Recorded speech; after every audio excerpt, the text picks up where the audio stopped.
क्या आप एक ऐसा बिजनेस शुरू करना चाहते हैं जिसकी नींव आज की ज़रूरत पे टिकी हो और जिसकी जो बिल्डिंग है, इमारत है, वो भविष्य की मांग पे टिकी हो?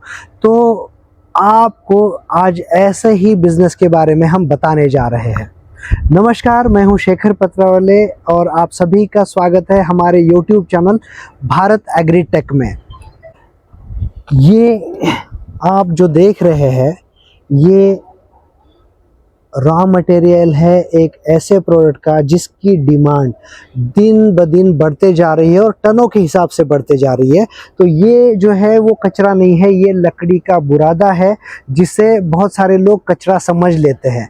वैसे ही बहुत सारा आरा मशीन पे जो लकड़ी के टुकड़े पड़े रहते हैं या फर्नीचर बनने के बाद जो टुकड़े पड़े रहते हैं, या यूँ कहिए कि जो हमारे खेत खलियानों में हम प्रोडक्ट निकालते हैं, जैसे गेहूं निकाला या चावल निकाला, उसके बाद जो उसकी भूसी पड़ी रहती है उसको हम कचरा समझ लेते हैं। बहुत सारे लोग जो धान की पराली है उसको जला देते हैं, तो वो कचरा नहीं है, उससे आप एक बहुत हाई डिमांडिंग प्रोडक्ट बना सकते हैं।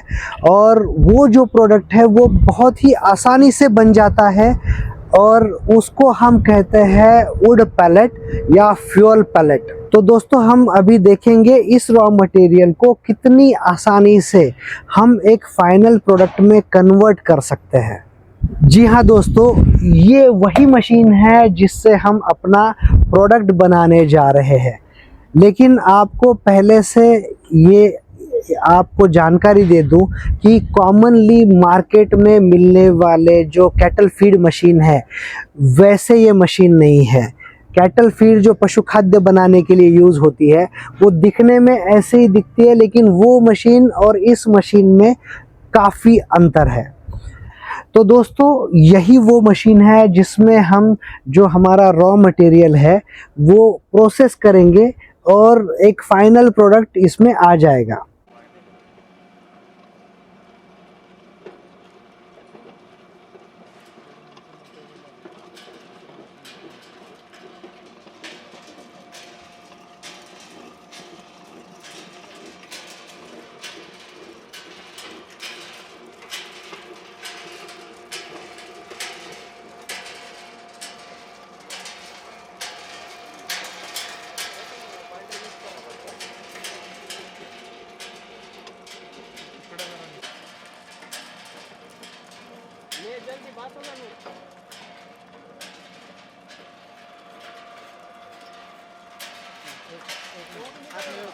तो दोस्तों, अभी हमने देखा कि इस मशीन में कितनी आसानी से ये प्रोडक्ट बन जाता है। जैसे रॉ मटेरियल एक पर्टिकुलर मॉइस्चर पे हम ले लेते हैं, इस मशीन में डालते हैं और इस मशीन में ये जो स्क्रू कन्वेयर है, इसकी बदौलत ये जो मटेरियल है यहाँ पे रॉ मटेरियल प्रोसेसिंग को आ जाता है और फाइनल प्रोडक्ट ये जो वुड पैलेट है ये बन जाता है। आप ये देख सकते हैं, ये जो वुड पैलेट है ये बन जाता है।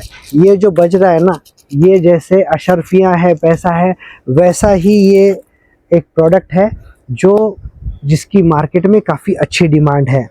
और ये जो प्रोडक्ट है इसे बोला जाता है वुड पैलेट। तो दोस्तों, अभी आप कहेंगे कि ये तो प्रोडक्ट बन गया, बड़ी आसानी से बन गया, बट इसकी डिमांड कहाँ पे है?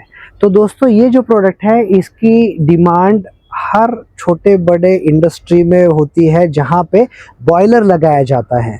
अब वो इंडस्ट्रियाँ जैसे फार्मास्यूटिकल कंपनी हो गई, बेकरी और फूड इंडस्ट्री हो गई, फरसान बनाने वाली कंपनियां हो गई, अलग अलग डाइज बनाने वाले जो डाई है, कलर डाई जो रहता है, कलर पिगमेंट से बनते हैं, वो बनाने वाली कंपनियां हो गई, पेपर इंडस्ट्रीज़ हो गई या गारमेंट इंडस्ट्रीज़ हो गई। ऐसी छोटी बड़ी इंडस्ट्रीज़ को और ऐसे बहुत सारे इंडस्ट्रीज़ को इसकी डिमांड होती है। जहाँ जहाँ आपको बहुत अच्छे आग की या हीट की ज़रूरत होती है, जैसे बहुत सारी कंपनियां स्टीम पे चलती है तो स्टीम बनाने के लिए भी उनको आग लगती है। बहुत सारे जो फूड इंडस्ट्री है उनको अलग अलग इक्विपमेंट चलाने के लिए या तेल गर्म करने के लिए जो फ्यूल है उसकी ज़रूरत पड़ती है। तो जो कमर्शियल होटल इंडस्ट्री में फ्यूल के लिए गैस का यूज़ किया जाता था, वहीं पे अगर कोई वुड पैलेट का यूज़ करता है, वुड पैलेट स्टोव का यूज़ करके उसका फ्लेम यूज़ करता है, तो उसको बहुत अच्छी हीट बहुत कम कीमत पे मिलती है। बहुत सारे लोगों का तो ये अनुभव है कि उनके फ्यूल कॉस्ट में लगभग 50 से 60% की बचत हो रही है। तो हर उस इंडस्ट्री में ये काम में आता है। इसका गणित बहुत ही आसान है दोस्तों। जैसे खेत में मिलने वाला जो एग्री वेस्ट है वो आपको 2 से 3 रुपये प्रति किलो तक बड़े आराम से मिल जाता है। वहीं पे जो सॉडस्ट है वो 4 से 5 रुपया प्रति किलो आपको बड़े आराम से मार्केट में मिल जाता है। और जो लकड़ी वेस्ट लकड़ी है या लकड़ी के टुकड़े हैं वो तो आपको 1 या 2 रुपये प्रति किलो से बड़े पैमाने पे मिल जाते हैं जब आप बल्क में परचेस करते हैं। और उसको आपको वुड क्रशर या सॉडस्ट मशीन का यूज़ करके उसको पहले सॉडस्ट में कन्वर्ट करना पड़ता है। तो जैसे ही आप वो सॉडस्ट में कन्वर्ट करते हैं तो उसको एक पर्टिकुलर मॉइस्चर में आप इस मशीन में प्रोसेस कर सकते हैं। और जो इसका आउटपुट है वो आउटपुट आप बड़ी आसानी से इससे ले सकते हैं। अब ये जो मशीन है ये 30 से 40 एचपी की अगर आप मशीन लगाते हैं तो दिन का बड़े आराम से 2 से 4 टन तक आप प्रोडक्शन निकाल सकते हैं। अब ये जो प्रोडक्शन है ना दोस्तों वो रॉ मटेरियल पे डिपेंड है। जैसे अगर एग्री वेस्ट है जो सॉफ्टवुड में आता है तब तो आपका प्रोडक्शन काफ़ी अच्छा निकलता है। और अगर आप सॉडस्ट में भी हार्डवुड सॉडस्ट रहता है, जैसे आम नीम का सॉडस्ट हो गया और दूसरा सॉडस्ट होता है पाइनवुड का, तो ऐसे जो सॉफ्ट सॉडस्ट है उसका आउटपुट थोड़ा अलग आता है। और हार्ड सॉडस्ट जैसे आम का या नीम का रहता है उसका थोड़ा कम आपको आउटपुट मिल जाता है। बट आपका अगर 30 से 40 एचपी की आप मशीन लगाते हो तो ऑन एंड एवरेज 2 से 4 टन का प्रोडक्शन आप बड़े आराम से ले सकते हो। अब बात करते हैं कि प्रोडक्ट तो आपको ऑन एंड एवरेज मिल गया 4 से 5 रुपया प्रति किलो। चलो हम पकड़ लेते हैं ऑन एंड एवरेज 5 रुपया प्रति किलो मिल गया। तो उसमें आपको जो प्रोसेसिंग कॉस्ट है, जैसे 30-40 एचपी का इलेक्ट्रिसिटी लग रहा है तो जाहिर सी बात है 1 घंटे को आपको 25 से 30 यूनिट तो बड़े आराम से बिजली लग जाएगी। और जो वर्कर है 1 या 2 वर्कर आपको इस मशीन पे प्रोसेसिंग को लगते हैं। तो वो वर्कर की अगर हम कॉस्ट देखें, इलेक्ट्रिसिटी की कॉस्ट देखें और इसका जो वियर एंड टीयर होता है, जैसे मशीन चलती है तो उसको वियर एंड टीयर और मेंटेनेंस रहता ही है, तो ये अगर हम पकड़ ले तो ऑन एंड एवरेज सारा हिसाब अगर मिलाया जाए तो 3 रुपये प्रति किलो तक आपको खर्च आ सकता है। ये खर्च आपका कम भी हो सकता है और ज़्यादा भी हो सकता है, आपके अलग अलग लोकल एरिया पे डिपेंड है। वो तो जब आप यहाँ पे हमारी फैक्ट्री में विज़िट करते हैं तो आपका एरिया समझ के या देख के आपको उसका आइडिया आपको मिल ही जाता है। हम उसका आइडिया पूरी तरह से आपको देते हैं। तो अगर हम ऑन एंड एवरेज 3 रुपया पर केजी कन्वर्जन कॉस्ट पकड़े और 5 रुपया रॉ मटेरियल का कॉस्ट पकड़े तो लगभग 8 रुपये प्रति किलो में आपका ये प्रोडक्ट बन के तैयार हो जाता है, जो बड़ी आसानी से मार्केट में 14 रुपये प्रति किलो तक भी बड़े आराम से बिक जाता है। दोस्तों मैंने ये जो रेट बोला है ये रेट कम ज़्यादा हो सकता है। जैसे मार्केट में कोल का अगर रेट बढ़ गया तो इस प्रोडक्ट की डिमांड काफ़ी बढ़ जाती है और जब डिमांड बढ़ती है तो रेट काफ़ी अच्छा मिलता है। वहीं पे अगर कोल का नेचुरल कोल का रेट कम हो गया तो उसकी वजह से इस प्रोडक्ट का जो डिमांड है वो थोड़ा स्लो हो जाता है, तो इसका रेट जो है वो भी थोड़ा कम हो जाता है।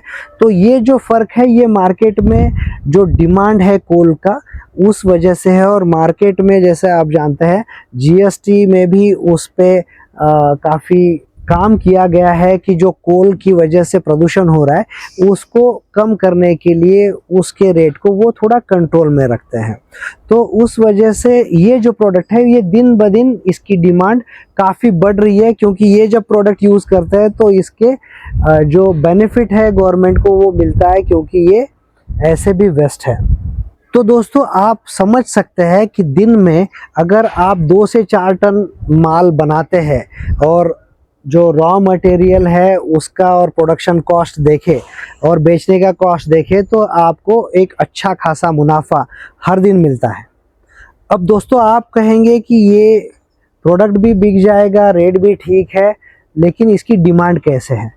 तो दोस्तों सबसे बढ़िया बात, अगर आपकी क्वालिटी बहुत अच्छी हुई तो आपकी क्वालिटी के बेस पे ये मटेरियल आप बड़े आसानी से मार्केट में दे सकते हैं, क्योंकि जो लोग ईंधन के बदौलत उनका जो कॉस्ट है, मैन्युफैक्चरिंग कॉस्ट, वो बचाना चाहते हैं, वो जब ये यूज़ करेंगे और उनको इससे जब बचत होती है तो वो बहुत मायने रखती है उनके लिए। तो अगर किसी कंपनी में, मान लीजिए एक फार्मास्यूटिकल कंपनी आपसे मटेरियल ले ली है और उनको इसका फ्यूल की क्वालिटी काफ़ी अच्छी लगी, तो वो आपको दिन में 2 टन 4 टन 5 टन जो उनको माल लगता है, वही माल वो आपसे ही खरीदती रहेगी और आपको सालों साल नया ग्राहक ढूंढने की ज़रूरत नहीं पड़ती। यानी आपको सिर्फ प्रोडक्शन पे ध्यान देना है, बाकी जो सप्लाई है वो आपको एक ही कस्टमर आपका पूरा माल आपके पास से लेता रहेगा। तो ये भी हो सकता है क्योंकि इसकी हर इंडस्ट्री में काफ़ी बड़ी डिमांड है, तो आपको नया ग्राहक ढूंढने की ज़रूरत नहीं पड़ती कॉमनली। और एक इंडस्ट्री भी आप पकड़ ले तो वही इंडस्ट्री के रेफरेंस से आपको दूसरे भी बहुत सारे कस्टमर आपको मिल जाते हैं। जैसे हमारे एक कस्टमर है, उनको एक बेकरी के कस्टमर ने उनसे मटेरियल लिया था और उनको क्वालिटी अच्छी लगी, तो उन्होंने उनके जितने पहचान में बेकरी इंडस्ट्री के लोग हैं उनको इनका रेफरेंस दिया और आज इनका जो मटेरियल है वो प्रैक्टिकली बुकिंग पे चलता है। उनको मटेरियल बेचने के लिए ज़्यादा तकलीफ नहीं होती, बड़े आराम से वो जो भी माल बनाते हैं, यानी एक एक ऐसा एक पैलेट भी उनका अभी बचता नहीं है। दिन में जो भी वो माल बनाते हैं वो बड़े आराम से बिक जाता है।